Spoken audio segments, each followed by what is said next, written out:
అందరికీ నమస్కారం. కొత్త కథలోకి స్వాగతం. ఈ కథ పేరు నిర్ణయం.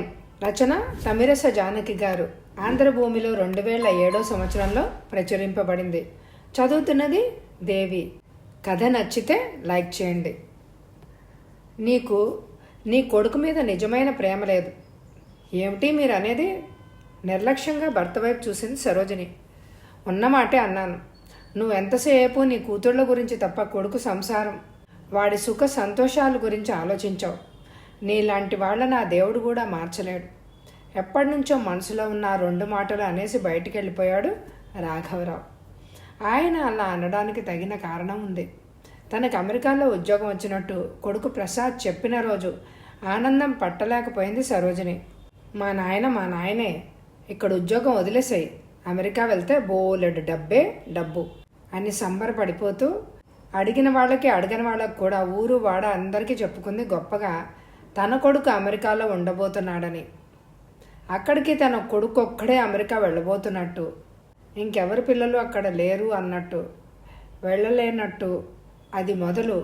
అక్కడి నుంచి ప్రసాద్ ఫోన్ చేసినప్పుడల్లా ఆవిడ మాట్లాడే మాటలు ఒకటే, ఒరేయ్ పైసా కూడబెట్టు, నీ మీద ఖర్చు పెట్టుకోకు, 2 చెల్లెళ్ళు ఉన్నారు నీకు, వాళ్ళకి పెళ్ళిళ్ళు పేరెంటాలు చెయ్యాలి, నీ స్నేహితులు ఎవరు ఇండియా వస్తున్నా వాళ్ళ చేత నాకు చెల్లెళ్ళకి బంగారం ఎప్పట్లానే కొని పంపిస్తూ ఉండు.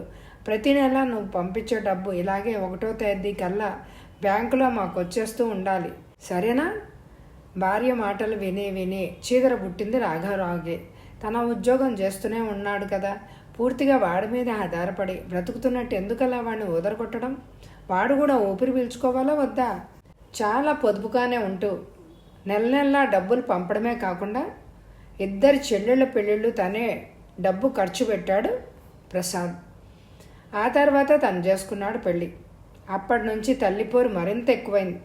వరుసగా కూతుళ్ళ సీమంతాలు, వాళ్ళ పిల్లల బారసాలు, పుట్టినరోజులు అన్నీ హై లెవెల్లో జరిపించి ఊళ్ళో ఎవరు కని విని ఎరగని రీతిలో చేయాలి. దానికి తగినట్టుగా కొడుకులుంగారు డాలర్లు వెదజల్లాలి. ఒరేయ్, అమెరికాలో ఉన్నావు నువ్వు, నీ తాహత్తుకి తగ్గట్టు మేం జరిపించాలి. మన చుట్టాలందరికీ కళ్ళు కుట్టాలి, అందరూ నా చుట్టూ భజన చేస్తూ తిరగాలి. నాకు తెలుసులే నీకు అమ్మంటే ఎంత ప్రేమో, నీ చెల్లెళ్ళకి నువ్వంతే ఎంత అభిమానమో. ముందరి కాళ్ళకి బంధం వేసేది. కారు కొనుక్కోవడానికి డబ్బు పంపాలని వాడికి ఫోన్ చేస్తాను అన్నది సాధించింది. ఇంకో 2వ అల్లుడు మటుకు ఊరుకుంటాడా? తప్పలేదు ప్రసాద్కి. ఆయన గారికి కూడా సమర్పించుకోవడం. తన భార్య పిల్లల కోరికలు అణగదొక్కుతూ చెల్లెళ్ళవి ఇంటి అల్లుళ్ళవి గొంతమ్మ కోరికలు తీరుస్తూ వాళ్ళ గుమ్మాల్లో ఖరీదైన లేటెస్ట్ మోడల్ కార్లు నిలబెట్టడానికి కొడుకుని ఏమాత్రం పట్టించుకోలేకపోయాడు రాఘవరావు. వాడికి లేఖితనం నేర్పుతున్నాడు. చేజేతులారా అని అనిపించింది. పులి మీద పుట్రలాగా పెద్దల్లుడికి ఉద్యోగం పోయింది. ఆఫీస్లో ఏదో గోల్మాల్ చేశాడని పీకేశారు ఉద్యోగంలోంచి. కాళ్ళు తన్ని పెట్టుకొని సిగరెట్ మీద సిగరెట్ కాలుస్తూ హాయిగా ఇంట్లో కూర్చుని తింటున్నారు. ఎవడి మోచేతి కింద ఉద్యోగం చేయను? నా బావమరిది అమెరికాలో ఉన్నాడు, ఆ మాత్రం చెల్లెల కుటుంబాన్ని పోషించలేడా అంటూ అందరి దగ్గర వాగుడు మొదలుపెట్టాడు. దానికి తందానా తానా అని తల్లి కూతుళ్ళిద్దరు. ఎత్తు మరో కుటుంబాన్ని పోషించాలంటే ఈ రోజుల్లో మాటలా? ఒక్క తిండితోనే అయిపోదు కదా, ఇంకా ఇళ్ళని నాకు ఎన్ని ఖర్చులు, అందులో పైగా పిల్లల చదువులకు అయ్యే ఖర్చు అంతా ఇంతానా ఈ కాలంలో? నీకేం రోగమే?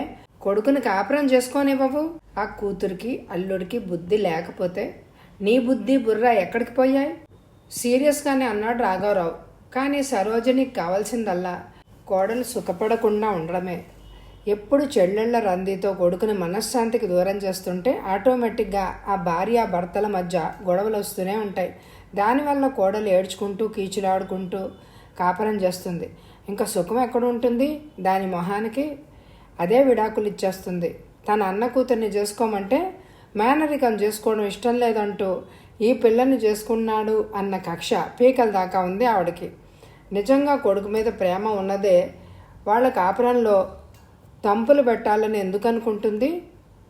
తల్లి ఏడ్చే దొంగ ఏడుపులతో చెల్లెళ్ళ సంసారాల సమస్యలతో మెంటల్గా చాలా అప్సెట్ అయిపోతున్నాడు. రాను ప్రసాద్ తండ్రి కూడా రిటైర్ అయ్యాడు. ఆ రోజు తల్లి ఫోన్లో ఒక పెద్ద పిడుగు పడేసింది. చిన్నల్లుడు గారు ఉద్యోగం మానేసి వ్యాపారం మొదలెట్టుకుంటారట, బిజినెస్ చేస్తారట. నువ్వు పెట్టుబడి ఇవ్వాలి. ఎంతైనా నీ చెల్లెలు మొహం చూసి ఇవ్వకుండా ఎలా ఉంటావు? 2 రోజులు పిచ్చి పట్టినట్టు ఆలోచించాడు ప్రసాద్. ఆ విసుగు చిరాకు చూపించుకుందుకు భార్య ఉందిగా. ఎన్నాళ్ళని ఆ భార్య మటుకు భరిస్తుంది?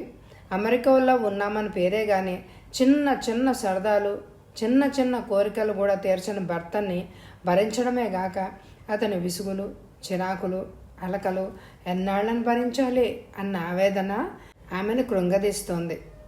పెళ్ళిళ్ళయి ఎన్నేళ్లైనా పిల్లలు పెద్దవాళ్ళు అవుతున్నా అక్కడ వాళ్ళు స్థిరపడట్లేదు. ఇక్కడ తమని శాంతితో బ్రతకనివ్వడం లేదు. వాళ్ళందరూ ఇక్కడి నుంచి వస్తున్న డాలర్లతో దర్జాగా గడుపుతున్నారు. తమకే ఓ ఇల్లంటూ కొనుక్కోవడానికి డబ్బులు లేవు. ఇక్కడ ఇన్నేళ్లుగా ఉంటున్నా కూడా. అందుకే భర్తతో ఓ రోజు అనేసింది, చిన్నల్లుడు గారు బిజినెస్లో పెట్టిన డబ్బంతా హూష్ కాకి దివాలా తీస్తారని. ఫోన్ వచ్చిన రోజు ఆ రోజు. ఇలాంటి వాళ్ళ వల్ల ఇద్దరి మధ్య దూరం పెరగడం మీకు బాగుందా? కోపంగా చూశాడు. నీకు అసలు ప్రేమాభిమానాలు ఉంటేగా. చిర్రెత్తుకొచ్చింది ఆమెకి. తన సంసారాన్ని తను పోషించుకోక ఇంకొకటి మీద ఆధారపడిపోయి పైలా పచ్చిస్గా గడిపేవాళ్ళు అడుగులకి మడుగులెత్తుతూ జీవితం గడిపితేనే ప్రేమాభిమానాలు ఉన్నట్ట? నాకు తెలియక అడుగుతున్నాను.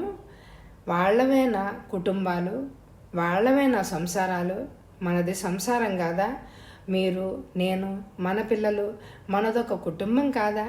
ఎంతసేపు వాళ్ళని గురించి ఆలోచనతో మీలో మీరు మదన పడిపోతూ నేనేదన్నా చెప్పబోయినా పురుగులా నన్ను తీసి పాడేస్తూ ఉంటే నాకు మీ వాళ్ళ మీద ప్రేమాభిమానాలు ఎందుకుంటాయి? అసలు ఎందుకు ఉండాలి? ఏ ఆడదానికైనా అత్తగారు మంచిదైనా కాకపోయినా పువ్వుల్లో పెట్టి చూసుకుంటూ ప్రేమగా చూపించే భర్త ఉంటే సంతోషిస్తుంది. దానికి నోచుకోలేదుగా నేను. అలాంటప్పుడు నాలో ప్రేమాభిమానాలు ఎందుకుంటాయి వాళ్ళ మీద? తెల్లబోయాడు ప్రసాద్. చేదు నిజం అతని మొహాన్ని పాలిపోయేలా చేసింది. భార్య మాటల్లో ఏమాత్రం అబద్ధం లేదని అతని మనసుకు తెలుసు. కానీ ఒప్పుకోవడానికి అతనిలో ఉన్న అహంకారం అడ్డొచ్చింది. ప్రతిరోజులానే ఆ రోజు పొద్దున్నే రేడియో ఆన్ చేద్దామనుకున్నాడు రాఘవరావు.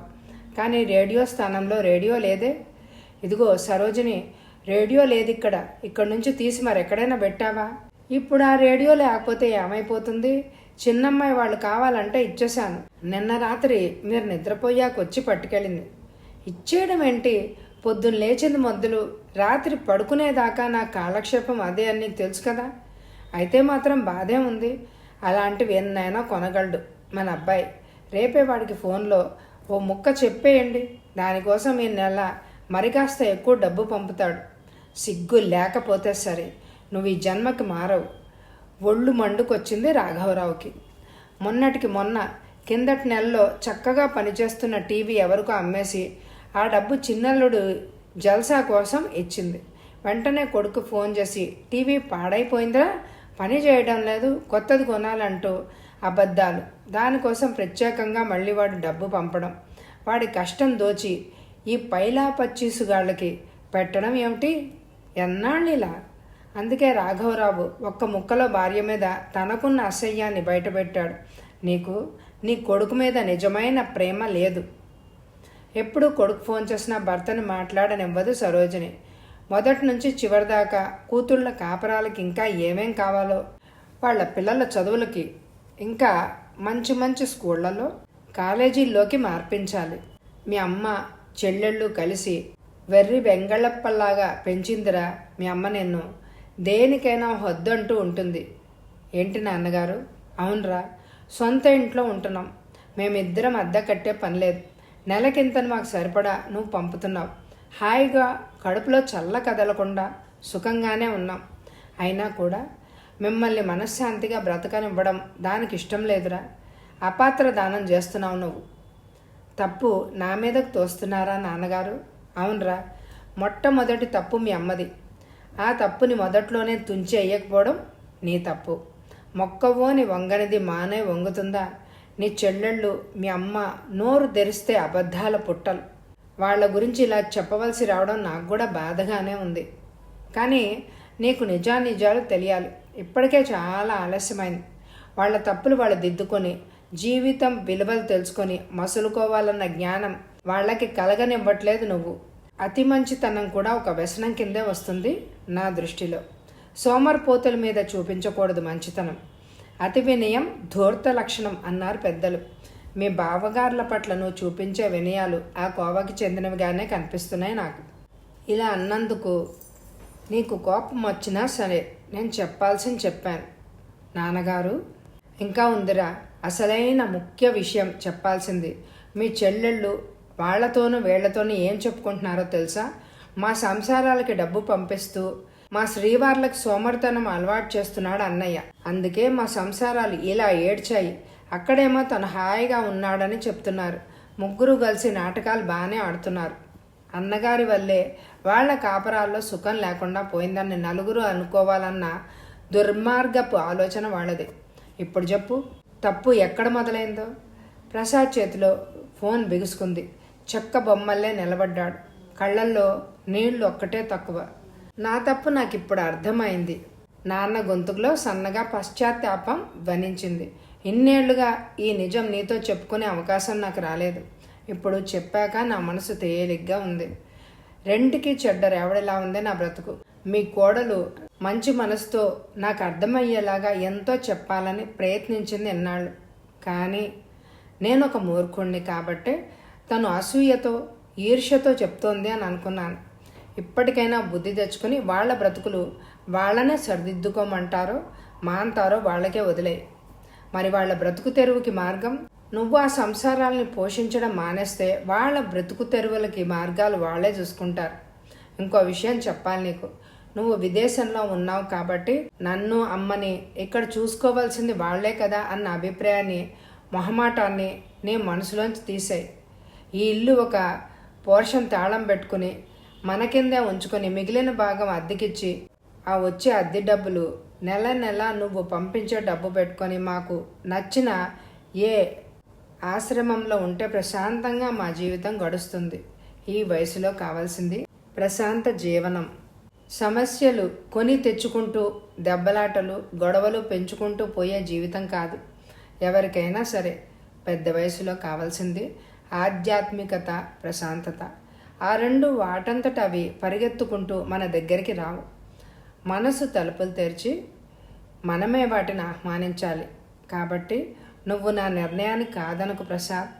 తండ్రి అభిప్రాయంతో మనస్ఫూర్తిగా ఏకీభవించాడు ప్రసాద్. కథ సమాప్తం. ఈ కథ అందరికీ నచ్చితే తప్పకుండా ఎక్కువ లైకులు ఇవ్వండి. Thank you very much my dear friends.